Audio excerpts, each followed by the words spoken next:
केसिया झाड़त रहती। ए धनिया ब्यूटी बनौ तोरो हम निहारत रहती।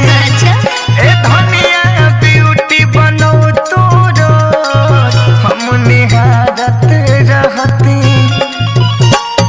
अखिया में अखिया मिला के धनी टाइम साचो गुजारत रहती।